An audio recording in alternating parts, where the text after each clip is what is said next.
Hello बच्चों, चलिए प्रश्न देखते हैं। प्रश्न यदि a बराबर a हमारे पास x के है, जहां x का मान प्लस का पाई बटी 6 से प्लस के पाई बटी 3 के मध्य अंतराल में है, जहां से fx बराबर cos x माइनस x गुना 1 प्लस x है, तो f a बराबर है।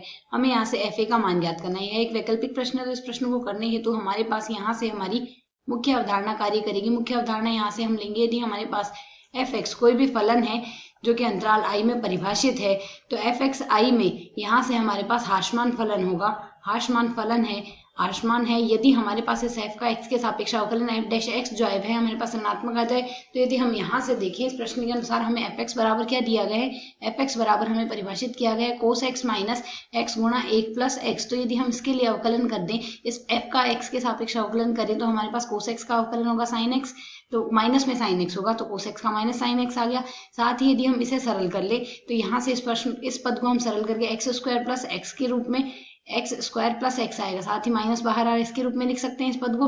तो यहाँ से इस पद का यदि अवकलन करें, तो x की घात n का अवकलन होगा n x की घात n माइनस 1।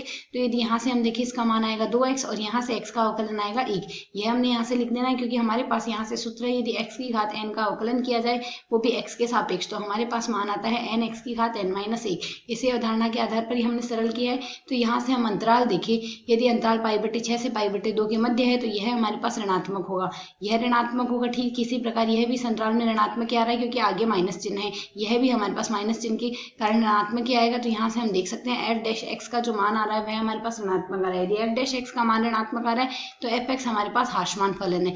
f(x) हमारे पास हाशमान फलन है, और यहाँ से यदि हम देखें तो इसका न्यूनतम मान x के न्यूनतम मान पर प्राप्त होगा। तो यहाँ से अंतराल क्या दिया गया, पाई बटे 6 से पाई बटे 3 के मध्य। यहाँ से इसका न्यूनतम मान हमें इस न्यूनतम पद पर प्राप्त होगा। तो यहाँ से पाई बटे 6 पर हमें न्यूनतम मान प्राप्त हो रहा है। तो यहाँ से हमारे पास निम्नतम मान क्या होगा, निम्नतम मान तो हमें प्राप्त होगा यहाँ से पाई बटे x बराबर पाई बटे 6 पर प्राप्त होगा। तो यदि हम f पाई बटे 6 निकालना चाहें, तो यह हमारे पास किसके बराबर आ जाएगा, यह हमारे पास यहाँ से बराबर आएगा cos x।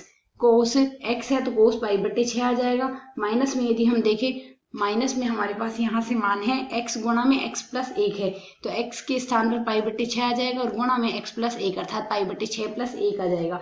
इसे यदि हम यहाँ से सरल करें, निम्नतम मान हमें यहाँ पर प्राप्त होगा।